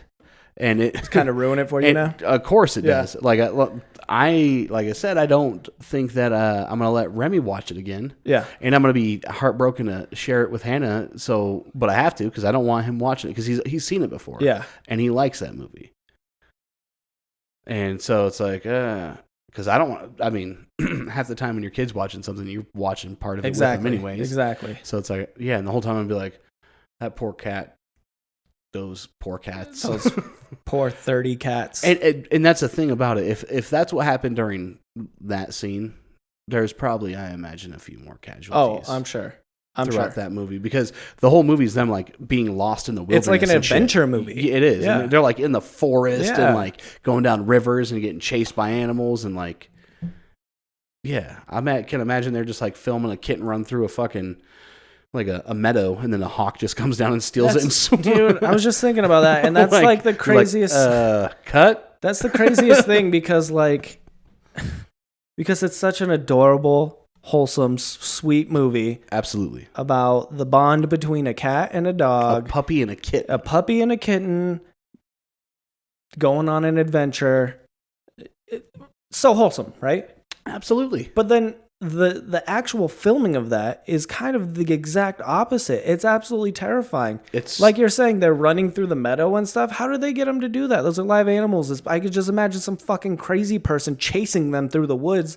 These poor animals are terrified out of their goddamn mind. Yeah, how you gonna train a puppy and a kitten? Yeah. You know? No way.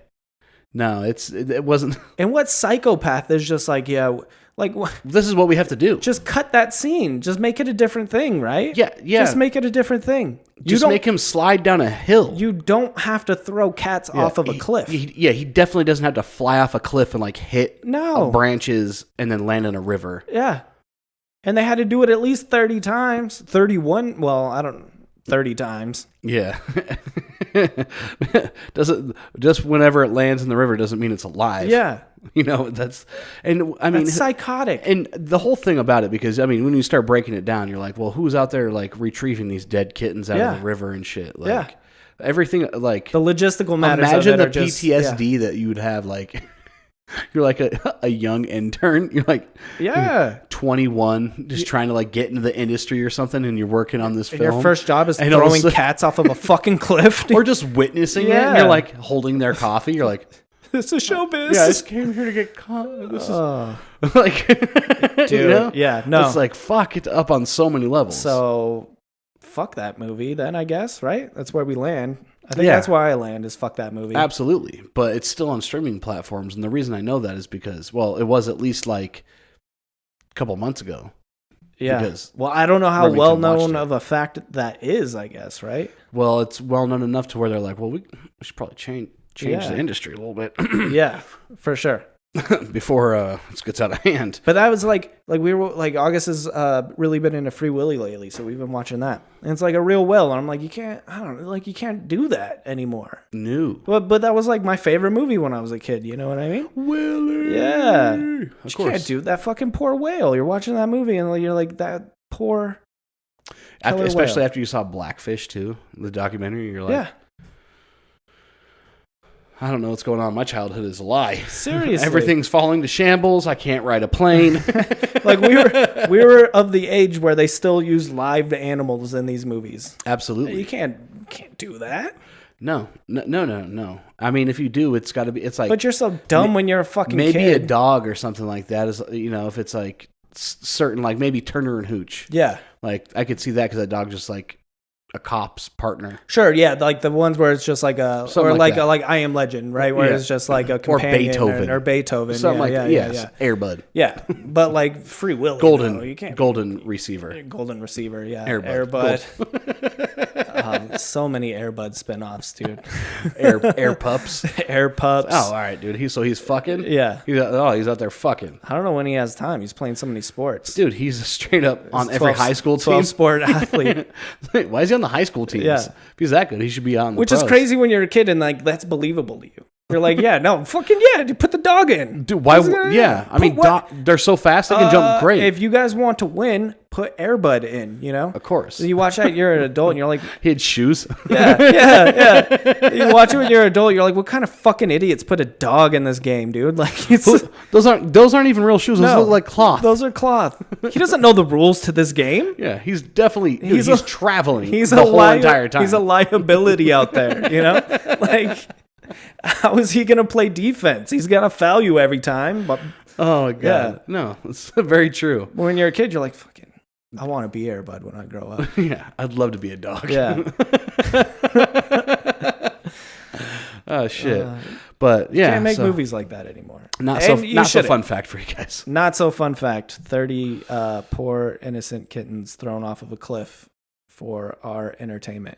That's definitely way more sad than 5 rich people getting imploded in a submarine at the bottom of the ocean by the Titanic. That whole thing was cracking me up. I was just watching. What is this real life, dude? I feel like it's South Park. I was just like, I felt bad for the 19-year-old kid. Yeah, the son who didn't even want to fucking be there. Of course. But the other guy's like, fuck off, dude. Like you guys knew what you were doing. You signed the waiver. And also, there was a billionaire. That was on that, and it's like you're gonna be that cheap, like he made the dude that ran the thing was like, this is a Logitech controller is how we control it. They modified it.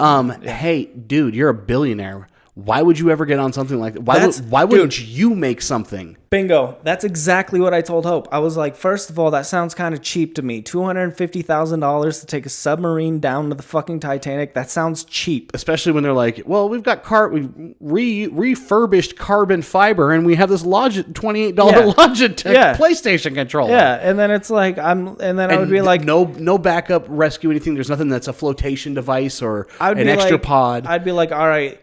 And they were, let me entertain it. Let me come take a look at this thing. You know what I mean? As soon as I saw it, I'd be like, nah, no. And also the fact that they're 900 miles off the coast. Yeah. 900 fucking miles. Yeah. And the reason that they did that is because it had to be international waters because it was so fucking sketchy that it avoids regulations and everything like that. Yeah. And it's like, you're right. I don't feel bad for some of those people. It's like if you're a billionaire, you understood. You're a fucking cheapskate. Well, and you Fuck understood the risks, and also you're cheap. I mean? Yeah. Spend $3 million and build one of your own. That's exactly what I told Hope. I was like, I would have just, if I have that much money and this is such a passion of mine, I want to do it. Then I'm just gonna hire some people to fucking build one. Yeah. How about the engineers that told those people that that's not right? Or you could just get like a decommissioned one from fucking NASA or something like that. They can't go that deep, but you can hire a team of people to modify it. Yeah. And if you're a billionaire, you could do that, right? Absolutely. Yeah. You're not going to just $250,000. It's nothing to you. No, it's literally spending like $12. Yeah. Like it's such a little amount of money if you're a billionaire. Yeah. Like it's obviously we're extremely poor compared to that guy, but I don't think people understand how much $1 billion is. Let alone you could do anything at any moment. It would be hard for you to spend all that money. Oh yeah, in your lifetime, no matter what you're doing. So what a cheapskate! What a fucking cheapskate! That's exactly, dude. So I'm saying, like, yeah, that's exactly what I said. It's hard for me to feel bad for you because you wanted to, it's like you're a shitty explorer. I get the interest in it. Well, I mean, not me personally, but like I get the. I would never, ever, ever want to fucking do that never. I've gone on a submarine before in Hawaii, but it was like one of the tour ones that was like 40 feet below the surface. No, which is still probably too far for me to swim. Yeah, I got anxiety on the Disneyland ride that's like the submarine where you fucking get in it and then you get to see Nemo and everybody like that and you're like 3 feet underwater. I got anxiety doing that. Yeah, so fuck that. Going to the Titanic where because they found it imploded at the bottom of the sea at like 13,000 feet or something like that at the bottom of it's like so fucking far down there. And like, why do you need to go down there? Like, so many fucking people died there. And also, let it be. There's also been other submarines that have done it, so just go on YouTube and watch that. Right? And like, that's what it looks like. Cool. Yeah. But the fucked up thing about it, so I watched a couple videos, and like they had like feeds from the submarine. So like an hour and 45 minutes after it went down, like under the water, like it was descending, they were at the top of the Titanic, like they have pictures from inside of the submarine, and you can see two cell phones, like people taking pictures from the front of the submarine throughout the window, and it looks like it's a smokestacks at the top of the Titanic. Yeah. And that was an hour and 45 minutes in, and then that was the last thing that anybody ever saw. And then like 3 days later, Coast Guard found the nose of it at the bottom of the ocean.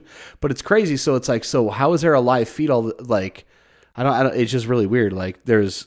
I don't understand. I was like, I don't know. Because I thought they didn't have. I read something. They don't have like radio thing. They literally communicate through text messages. Well, it was a picture. Okay. It was a picture, so it wasn't a video. It was like a picture, and it was like they have seats in it, and it looked like maybe the second row back, and it looked like there was two people with phones. It looked like someone was taking a picture, like there was a phone here and a phone here, and the picture was taken back here, and everybody's taking pictures of the window, the front of the submarine, and it's pointing at the smokestacks, like they're at the very top of the crash.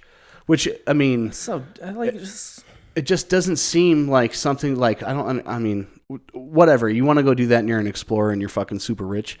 Don't be cheap about it. Don't be cheap about it, especially if 100%. He obviously wasn't hiding anything. Yeah, he was like, "This is how it's made." And then you were like, and there's engineers out there that have other submarine companies that told that dude like, hey, that's probably not safe because number one, carbon fiber's never been tested and regulated, especially multiple times. We don't know how it's going to work, blah, blah, blah, blah, blah. And he's like, well, I'll figure it out. And then he just goes out to international waters and kills a bunch of people. Well, it's like, fuck, dude. It's like Elon Musk wants to go to space. So he started a space program and hired a bunch of people to build him a rocket and everything like that. He didn't just go to the flat Earth dude who just built his fucking rocket in his backyard. He's like, hey, what? 100,000? Yeah, sure. Why not? Let's fucking do it. I definitely trust you. Yeah, no, you're good. This is all good, man. No worries. It's the craziest thing to me. Yeah, no, it's just like, I mean, obviously that's got to be terrifying. The craziest thing is just how fast. Like you're there 1 second and then you're just gone. But see, the question that I had was because it imploded. Obviously, is what they concurred. Yeah. But they only had so much oxygen inside of the thing. Yeah. So did they die because of no oxygen first? Or no. They presume that as soon as they lost communication, it imploded. Okay. So because like. After, which would make sense. Yeah, so like when they lost, they were basing their oxygen thing off of when they lost communication. So they would have had oxygen for like the next like day and a half, 70 to 90 hours possibly. Yeah, exactly. So at the time that it imploded, that's why it lost communication. Wow, that makes more sense. So they had oxygen. But within a millisecond, you're just fucking. That's better because that's the easiest way to die because you don't even know. No, you have no idea. Your brain can't comprehend that. No. It happens so quick that you don't even, you don't feel anything, nothing. That's why I was like, well, when I first heard about it, I was like, that's got to be the most terrifying, torturous death, just running out of oxygen at the bottom of the ocean. Like, that's just so fucking scary because you can't not only that, anything. but did you hear as well the way that it's sealed, because it's not like hermetically sealed or anything like that. Or like, so the way that they seal it is they put the top on and then they drill, there's 7 big ass bolts that they drilled out from the inside. You can't even open it. So even if like it's surfaced, like, because they were saying, you know, if it didn't implode, it's either at the bottom of the ocean or it's at the surface. It's not going to just be floating around in the ocean. So let's just say it did float up to the top, you still can't fucking get out. Yeah. So like, still run out of oxygen. You're still going to run out of oxygen. Yeah. No. So it's like that. And they painted it white and blue. So if it did go to the surface, looks just like the ocean. Yeah. Why not paint it bright orange? How are you supposed to spot that? And it's called OceanGate. Yeah. It's just everything about it's like, what the fuck? Maybe it was like, because I heard some conspiracies, a few things floating around that it was all rich people on it besides that young kid. And some of them had like some maybe embezzlement charges or something like that. Like it was supposed to be their way of disappearing. And I was like, no, I think they're dead. Yeah, I think they really died. Those guys are dead. Yeah. You know, because I mean, it's pretty hard to just disappear like that. But I mean, I guess anything's possible. But that makes no sense. Why, if they're trying to get away from charges, I had no idea who the fuck those people are. No, why wouldn't you just go to a country that doesn't fucking expedite? Yeah. If you're rich, then that's not a problem. Or if you want to fake your death, then just like there's easier ways than making national or worldwide fucking news and having your face plastered everywhere. How is that going to get like...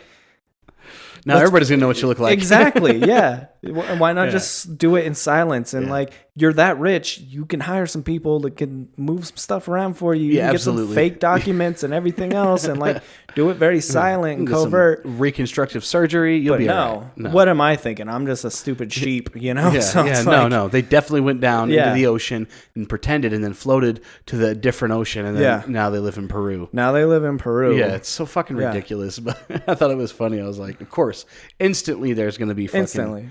No, they're probably still alive. It's like, whatever. I mean, honestly, who gives a shit? Who gives a fucking shit? It's not like that dude owed me money. No. That billionaire. No. So I'm saying I had no idea of his existence in the first place. No, and that's just also goes to show you how fucked up it is, like, in the world. It's like, that dude is so rich. Yeah. So rich, and we're like, who? Yeah. You know, there's quite a few of those fellas out there like that. So exactly. You have more money than God. Yeah. You know, like you could spend half of your money, you could donate half of your money, and it would never affect you. You wouldn't even notice it. You could probably give the entire population a very large sum. A nice little chunk of it and still have a lot of money left over. Yeah, it's crazy, like the greed. Yeah. That's why it's hard for me to feel bad for someone like that. It's like... I don't feel bad. You should have spent more money. Yeah, that's why I don't feel bad. Is like, first of all, I don't fucking know you. You know, it's like this doesn't affect me in any way, shape, or form.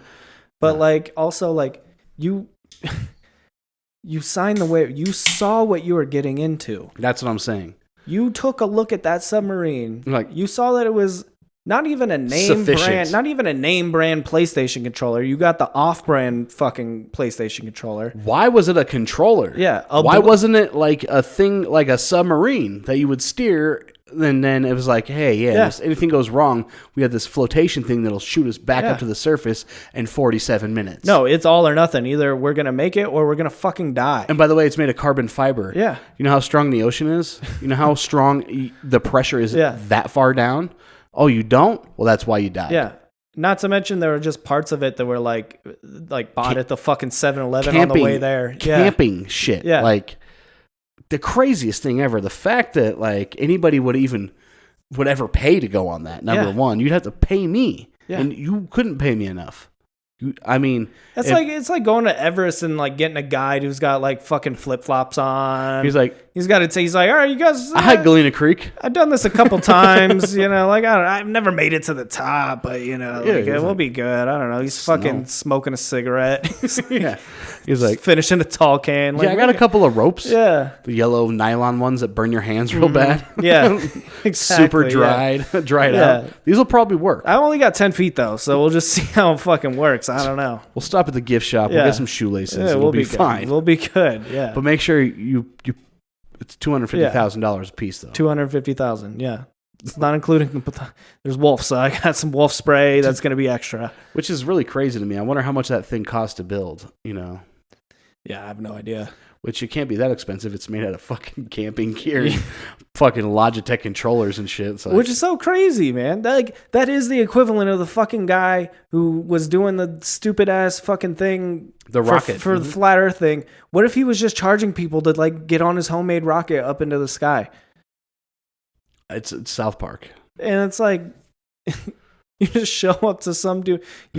That's what I'm saying. These people use their eyeballs and they looked at this thing and they agreed to get on it and go down fucking how many miles below? 9 miles below the fucking surface? Let's see. Is that what it is? Well, if it was 13,000 feet or 16,000 feet, and a mile is like 5,280, I think that's what it is. 5,200, almost 5,300.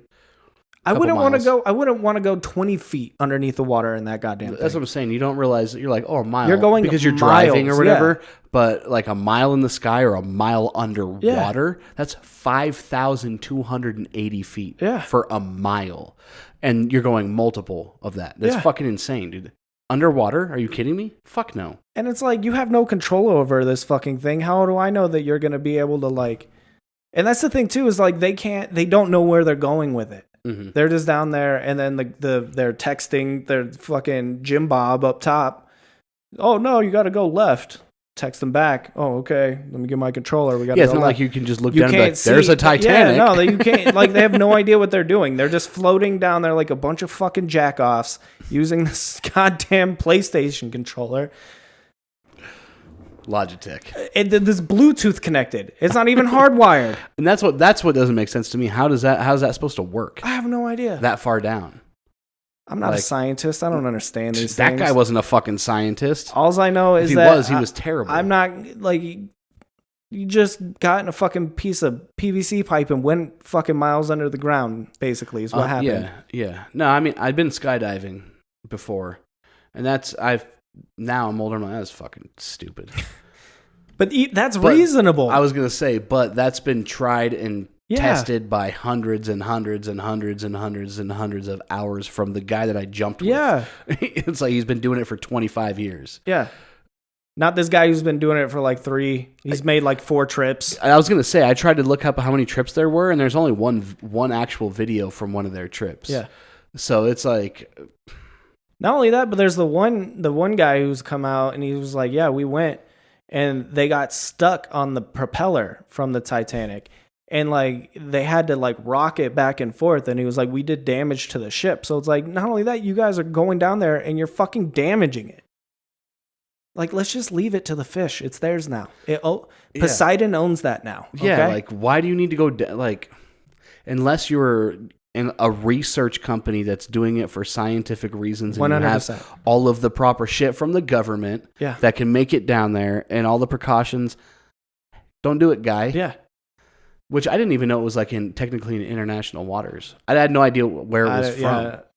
I watched the movie and all that, and I didn't, they're from Europe somewhere. Well, there's a big conspiracy theory too. We don't have to totally get into, but we don't really have enough time. Yeah.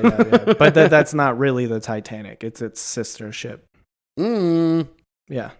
I could tell you about it off air. Bum, bum, bum. And if you really care enough, you could just go look it up yourselves, people. So I'll just YouTube it. It's whatever. It's one of those, it's like flat earth. Who cares? Yeah, it's true. It doesn't matter either way. Yeah. The fuck? Not going to affect me when I go to fucking Winco. Yeah, whatever.